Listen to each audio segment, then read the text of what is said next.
All right, welcome to this explainer on the CIPS L4M2 module.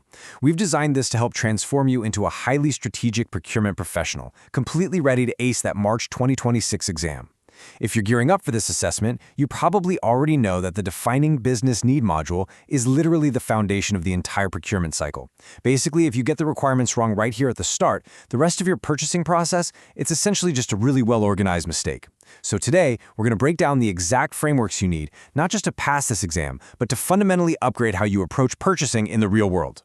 Okay, let's jump right into this golden rule straight from the study guide. Passing L4M2 absolutely is not about rote memorization. It's about proving you can take these frameworks and apply them to real-world procurement failures. On exam day, they're going to throw some really complex, messy workplace scenarios at you. They don't just care if you can define a textbook term, They want to see if you can actually think like a strategic problem solver when the pressure's really on. So here's your study roadmap for this explainer. 1. The root of procurement failure. 2. Mapping your key stakeholders. 3. Crafting the right specification. 4. The truth about total cost. And 5. Mastering market analysis tools. Let's get to it. Section 1. The root of procurement failure. Why exactly do projects fail before hitting the market? Look, a lot of procurement projects, they fail catastrophically before they ever even see the market. And we really need to understand why that happens if we're going to prevent it. The big takeaway here is that failures usually happen because we fall into a super common trap. We go out and buy a product instead of actually solving a problem.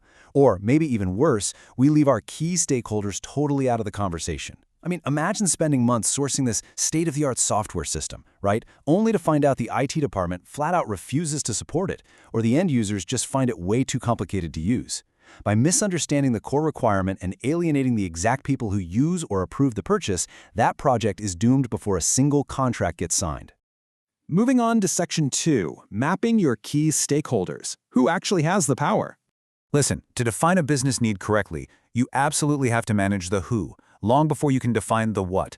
And this is where Mendelow's matrix comes in. It's a core framework you need to know backwards and forwards. It categorizes your stakeholders based on two things: their power to influence a project and their level of interest in it. If someone has high power and high interest, you manage them closely. They're your VIPs.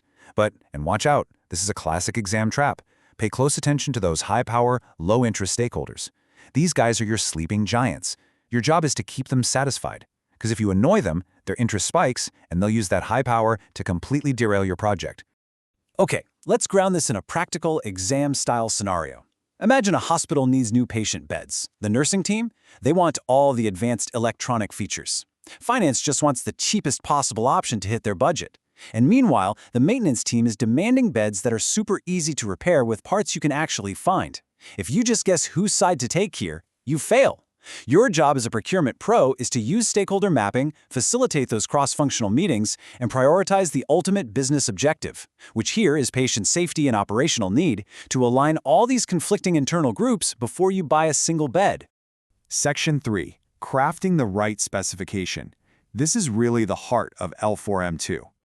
So, your stakeholders are finally aligned and the drama is managed. Now you have to translate their needs into the ultimate instruction manual, the specification. There are a few types of specs, but you intimately need to know the difference between conformance and performance. A conformance specification tells the supplier exactly how to build something, down to the materials, the dimensions, exact tolerances. It gives you incredible control, sure, but it totally limits innovation. And here's a massive exam trap to avoid. While conformance specs do have their place, the exam absolutely loves performance specifications. Why? Because a performance spec tells the supplier what results you need. Like, hey, I need a pump that delivers 100 liters per minute. This approach lets the supplier, the actual experts, innovate and figure out the best, most cost-effective way to solve your problem. But hey, you've also really got to watch out for over-specification. Honestly, it's one of the biggest wastes in procurement. Imagine an auto manufacturer demanding a rubber component hit a strict 1mm tolerance, right? So the supplier spends a fortune retooling their factory to meet it. But in reality, for its actual use in the car, a much looser tolerance of like 30 centimeters would have been perfectly fine. When you add totally unnecessary details like that, it skyrockets your costs, drastically shrinks the pool of suppliers who can actually bid, and completely kills innovation. In lean manufacturing, they call this overprocessing. Let's test this out with another scenario. Greenway City Council needs 500 street cleaning uniforms. The budget is super tight, but the council leader is insisting on strong environmental credentials and really high visibility for safety. So, what's the best spec here? Well, in this specific scenario, you actually want to use a hybrid approach. You'd use a performance spec for the sustainability element, which allows suppliers to get creative with different recycled materials or new manufacturing methods to hit your budget. But you'd pair that with strict conformance specifications for the high-visibility safety stuff, pointing directly to exact legal safety standards. All right, Section 4, the truth about total cost. We're going way beyond the purchase price here. Let's talk money, because as we know, the cheapest purchase price almost never actually means the lowest cost. You have to know whole life costing, which is also called total cost of ownership. Think of the initial purchase price as just the tip of the iceberg poking out above the water. Whole life costing forces us to look way past that sticker price and measure the long-term financial reality that's hiding beneath the surface. Because if you don't calculate this during the defining need stage, you might end up buying something that literally bankrupts you in maintenance fees down the line. So, use this mnemonic anchor to lock it in for the exam. AOMD. You've got to calculate acquisition costs, like the purchase price and training. Then operating costs, fuel, energy, that kind of thing. Then maintenance, which isn't just spare parts, it's also the massive hidden cost of operational downtime. And finally, disposal. People always forget this one. But throwing things away, decommissioning servers, recycling hazardous materials, that costs real money. Let's actually run the numbers on this. Imagine you're comparing an electric van and a diesel van for a 5-year project. The electric van has a terrifying $50,000 purchase price, while the diesel is just $35,000. But look at those operating costs. The electric van costs thousands less every single year to fuel and maintain. Plus, it has a higher salvage value at the end of its life, which acts as a credit right back to your bottom line. When you do the actual whole life costing math, that electric van ends up saving the company $8,000 over 5 years compared to the quote-unquote cheaper diesel van. That right there, that is how you build a bulletproof business case. And finally, Section 5, Mastering Market Analysis Tools. Don't buy in the dark. You literally cannot define a business need properly if you don't understand the external market you're buying from. You just can't buy in the dark. So to turn the lights on, we use Porter's 5 forces. This framework is all about measuring market power. You assess competitive rivalry, the threat of new entrants, bargaining power of buyers, bargaining power of suppliers, and the threat of substitutes. For example, if you realize you're buying in a monopoly, well, that single supplier holds all the bargaining power because you have 0 alternatives. And knowing that before you write your specification, it completely changes how you structure your entire procurement strategy.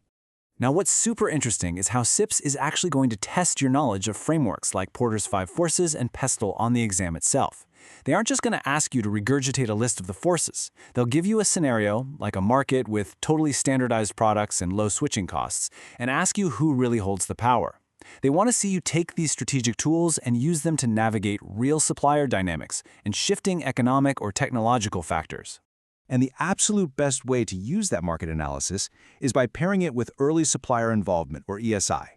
Once you understand the market forces, go out and engage the market before you ever issue a tender. Talk to the suppliers while you're still drafting the spec to discover better, more innovative ways to actually solve your problem. I mean, they know their products way better than you do, right? So pick their brains early to reduce your risks and drive down your costs.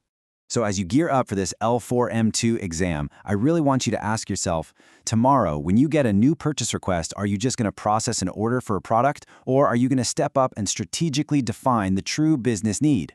Passing this exam requires you to stop being a reactive buyer and start being a true strategic problem solver, someone who aligns stakeholders, specifies for maximum value, and masters the total cost.